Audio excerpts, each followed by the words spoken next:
Okay then, Helldivers, we are back. We have got loads to go over today, as it appears that Arrowhead themselves are outright telling us to gambit in the game, and we are still ignoring it. It makes no sense to me at all. But there is loads more to go over, as it appears that there are a few bugs, glitches, and hidden things inside of the game that we didn't quite know about. Some have been made so much funnier. We're going to break everything down for you guys today. So with that being said, if you haven't already, smash that beautiful like button and subscribe with post notifications turned on. It'd be greatly appreciated. And do make sure that we check out our sponsor, Gamersubs, the company that offer esports athletes and gamers the most effective and healthy energy drink choice compared to those tinned alternatives we're all used to. Completely keto friendly, zero sugar and less than 1 calorie. It's a no-brainer, and use code CloudPlays at checkout for a cheeky discount. But we have also got the giveaway happening. We're going to announce another winner tomorrow. So if you want to get involved with it, all you have to do is head down into the comment section and put in a robot emoji and it'll enter you in. It's very, very simple. Let's dive into the video and see what it is that's happening today. So taking a look at the Galactic War table right now, there is a lot going on actually. We've got new strategic advisories that we can see in the bottom corner that states all Helldivers should factor the following advisory into their strategic decision making. Enemy forces stage their attacks on our planets from an originating planet. Liberating the originating planet ends the enemy attack immediately. In the current operational context, liberating Begvam 3 would end the current automaton attacks on Sharon Prime and Julheim. This is interesting, because essentially what they are saying to us is that we need to liberate Begvam to be able to do it. Now you can see that there's still 6,000 people on Julheim. It makes no sense to me at all, even though the main presence on this is at a 0.5, the enemy resistance move, and we can clarify and solidify these 2 planets pretty damn easily. This will solidify 2 more out of the 8 that we need for the major order, and it appears that nobody wants to listen to it. So hopefully they manage to re-attack those 2 planets. I think that that's quite important that we get defense campaigns on those to be able to get them, because we have to defend against 8 attacks, not just take 8 planets. So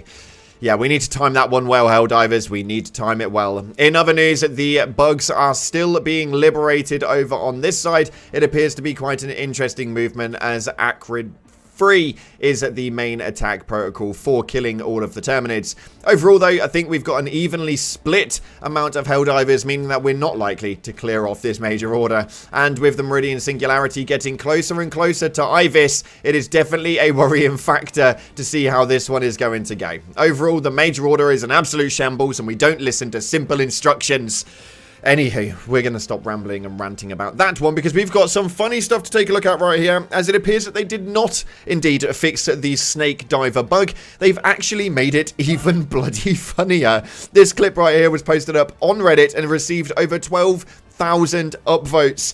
It takes a whole new movement to bug divers. This is absolutely hilarious, and I cannot wait to fall into the bracket for this little bug. I've been trying to replicate it all bloody morning, but unfortunately I can't seem to get it just yet. Let me know if you guys have in the comment section below. In other news, though, we have got loads to talk about with regards to the hover pack, as it appears that you guys are not just hovering with it. You can see right here in this Reddit post with over 5,000 upvotes that you guys are reaching some brand new heights with this thing. It is absolutely incredible to see what you guys are able to do with it. Now, my only complaint about the hover pack is that it needs a cancel button. I think that's about the only thing that I would state. Other than that, this thing is pretty much flawless, and I have had so much fun with it, especially with the new marksman rifle. It just seems to work really, really well, and you can really live that sniper lifestyle. But it does need a cancel button, or at least in my personal opinion. But not all of you guys have been using the new war bonds. Some of you guys have been using some of the older stuff, and it appears that gas is having a very strange effect on players.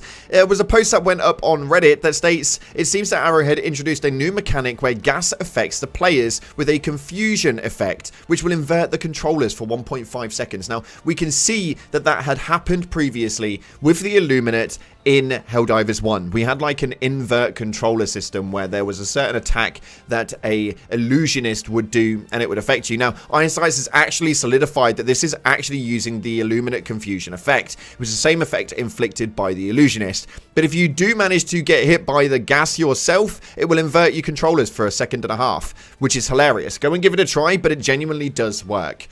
Moving forward though, Shams Georgiani piped up with regards to the automaton cities. Now my comment on this one was that they were a little bit underwhelming. It appeared that there wasn't really as much work done. We saw the Terminid urban biomes and they seem to have completely restructured the whole city. It looks absolutely incredible, although the automatons seemed a little bit lacklustered and you couldn't really define much of a difference between that and the Illumina urban biomes, bar the fact that there was like red flags. That's pretty much it. I was expecting a lot more red floodlights, maybe some new tech points, but no, it was pretty underwhelming. And Shams said that cities aren't a natural habitat for bots. Clearly, they won't behave as the rest. They're more suburban dwellers, which is hilarious how that they're actually putting into the narrative where it is that they actually like being. It's so weird, but yeah, it does make a bit more sense to me, as bugs will just literally burrow and take over absolutely anything, like the infestations that they are, whereas bots will probably focus more on the tech that they are actually operating rather than converting a city that is likely to be taken over by the Helldivers. Anywho, let me know what you guys are thinking to the bot urban biomes. I still think it's a little lackluster. Even if they'd have put in some more red floodlights and some hues here and there, I think it would have made so much more of an impact in that area. And a lot of you guys have been playing around with the new Warbond and have been begging for a cowboy hat. Yes, me myself included. I think they absolutely missed a trick there, and the main reason for it is apparently it is completely out of the immersion for a Helldiver to wear a hat. We don't need to get into the beret conversation, we're already aware. Although for those of you guys on PC, you can actually enjoy this fantasy because there is now a HD2 Cowboys helmet mod. You will see it on the screen right here, and I'll leave the link down in the description for you guys who want to actually live that fantasy. You genuinely can. It came up pretty much instantly as soon as the Warbond came out, so yeah, you guys are really, really enjoying that one, and it has already received thousands of downloads. So yeah, go and enjoy that one, and do let them know that Cloudplay sent you. I think it'd be quite interesting. Nonetheless though, we're going to take a look at your top comments right now, as you guys have been talking about the latest Warbond and your thought processes on it, and it was actually quite interesting. This first one right here states, the hover pack now ensures that not even the flying overseers are safe from a hatchet to the face. Now I never actually thought about that, but I may well test that one out later on stream. Sticking up that bloody hover pack and flying up to a flying overseer and smashing it in the face with a baton would be quite damn amusing. We may well test that one out.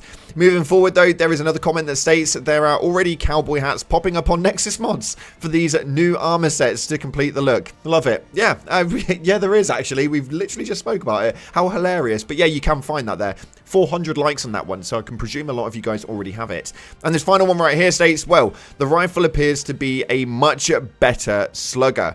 Rest in peace, slugger. Now, the slugger was absolutely awful. It did receive a bit of a buff, but it hasn't really done much in that regard. For me, the new marksman rifle, the Deadeye, is actually really enjoyable. I don't know why or how, but it feels so much better. The scope is so much better, and there is a lot going on inside of that weapon. So definitely give it a bit of time, and I recommend trying it on the bots. Try and stay away from those fire bots because they are a bit of a nightmare and it makes it a lot harder. But if you just go into some standard bots, it's genuinely a lot of fun, and I'm not a bot diver. I freaking despise it. Whack the hover pack on, whack on the new marksman Deadeye, and enjoy your sniper fantasy. It is definitely a load of fun. Unfortunately, that's all we got time for today. We are going to be live on the channel later on, and we've got a bit of a secret hidden thing for you guys that we're going to be popping up, so make sure you stay tuned to it. It's going to be a good amount of fun.